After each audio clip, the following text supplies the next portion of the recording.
Hello viewers, welcome to India Today. This is Maruti Acharya. I just completed watching the film Coolie. Public reaction of Coolie and War 2 are on the channel, and also War 2 review is done by Sanjay Panappa, which is already on the channel. If you didn't check it out, don't miss to check it out. Now talking about Coolie, first I'll start with alerts. Trailer is a beautiful cut, I must tell you. Now second alert is to manage the expectation. If you're expecting sci-fi, all the kind of discussions that were happening around the movie before the release, I think it is better to keep your expectations a little low-key, especially in that angle, and watch it as a Lokesh Kanakaraj gangster drama. Then I think you will have a lot of fun. Now getting into the details, my experience of watching the film. This is not a regular Rajinikanth film for sure that usually fans expect. There are moments where fans will have a lot of fun, but the movie will not just stop being a Rajini film. It is much more than that. It is slow. There's a lot of drama. It might take some time for you to get invested into it and stay till the end. Also, there are some moments which might test your patience, but if you sit through it, it is going to be a beautiful ride. I personally enjoyed it. Now let's get into the details. Firstly, what worked for me in the film? Lokesh Kanakaraj's direction. I genuinely must tell you how much of material at least I can see in the movie. Maybe for some people who watch the film, they might see that there's no story. That is because the story, the screenplay was staged in a certain way, presented in a certain way that it is mostly the proceedings that you get to see. But if you actually sit and try to think and see the details that are presented, you see lot of visual characters, character arcs, why is a character behaving a certain way, backstory is written for those characters, and how everything comes together.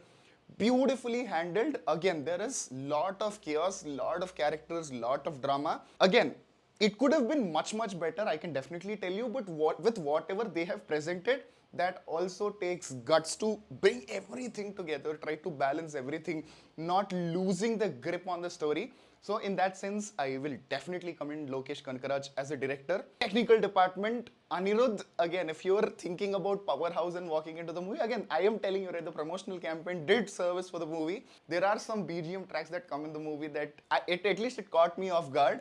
There's this mild spoiler, just keep waiting for it. When Upendra comes, there is this BGM that comes. Oh my god, it has full potential to be the best BGM of Anirudh. At least for me, it is now. Anirudh did a phenomenal job with the score. Girish Gangadharan's cinematography. The movie looks like a painting. Unlike the other gangster films that we watch, right? They have a certain tone, certain palette. The characters are treated a certain way, shown a certain way. But the kind of long shots that were composed, the kind of close-ups that were composed, it feels very new and fresh. Every close-up will give you a high, starting from the introduction of superstar Rajinikanth. The visual scope, the colors, the material, for the people who were skeptical after watching the trailer, it is going to be a visual feast, I must tell you.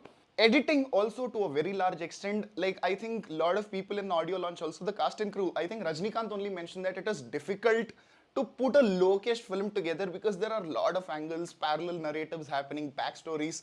So putting everything together without losing the interest and grip of an audience is something which is really difficult, which Film and Raj really did. I think the combo really works. Girish Gangadhar and Lokesh Kanakaraj, they have a bond, and it really reflects in the film. Performances, firstly, Nagarjuna as Simon.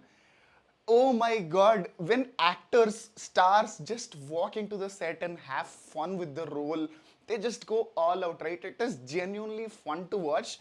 Simon's character is one such character. I personally feel Simon could get more screen time in the film and more development. Again, I personally feel like there's a lot of development written on paper, but it didn't make it to the film.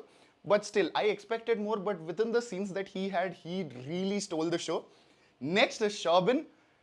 Genuinely, I have seen Shoubin doing phenomenal performances, action, intense, comedy, but this is really special. It is a very tricky character. I think one of the most trickiest characters in the film. Other than Shoubin, most of them are either black or white. Not a lot of characters deal in grey area, but it is Shoubin which mostly deals in grey area and beautifully pulled off. And then Upendra, I think there is this one scene where Upendra and Rajinikanth are in one frame. Oh my god, the screen presence of Upendra is something that I couldn't just take my eyes off. And the way Lokesh has used him, brilliantly used, excellent cameo and a worth it cameo. Again, Aamir Khan cameo, they didn't intend to reveal it, so I will also not talk more about that, but you will be thrilled for sure. Now, talking about the things that could have been better in the film, bringing the story together, again, they tried their level best. I think the material is so vast that it can actually become a two-part film, but it is again directors and the makers' choice to make it one film. So it totally makes sense, but again, it's not cohesive. There are some portions where actually you will feel a little bored while watching the film unless you're not fully hooked onto the drama and what is happening, or you're not invested with the characters. There are some moments where the movie will genuinely test your patience. So those moments could have betterly handled. Next thing that could have been better in the film is, again, like I told, Simon's character. The character's performance is really doing great stuff. The performance is really good. The scenes that we get to see are really good. But again, a little background, a little around what is happening, a little more depth to the character is what I was expecting.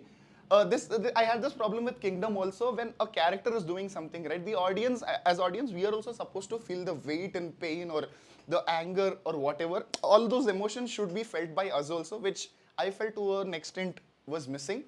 Next thing is, again, screenplay could have been a little better. Again, the non-linear idea, bringing those things together, putting the screenplay, displacing scenes and then bringing it at the time where it is required for high moments. All of that I understand, but again, there is a certain flow that a common audience expect, because I love the fact that most of the times in the film when I'm watching, I expect the scene to go a certain way, but it will turn out to be a certain way, which is really, really good. But I think they kind of overdone that, and the arrangement of the scenes also feels a little here and there and all over the place, because of which there is a very good possibility that audience might lose track over the film. But overall, it is not a regular Rajni film. It is a proper Lokesh Kanakaraj film, I must tell you. And there are a lot of elements after watching the film. How did they even agree? Like Nagarjuna in the interviews was also telling, Rajni also. I genuinely feel those moments are really surprising, and more such stories and attempts really deserves more scope. Overall, Coolie is not a perfect film. Again, if you are a Rajni fan, I don't know if the movie is a fully Rajni film. But if you are in for a beautiful Rajni fan moments with Lokesh Kanakaraj storytelling, Coolie is for you. If you watch the film, what is your opinion? What is your review? Do mention that in the comments below. And as I mentioned in the intro, War to Review is also on the channel. Public reaction, all the videos are there, and a lot more videos to come. To not miss any of that, do like, share and subscribe. With that, this is Maruti Acharya and you're watching India Today.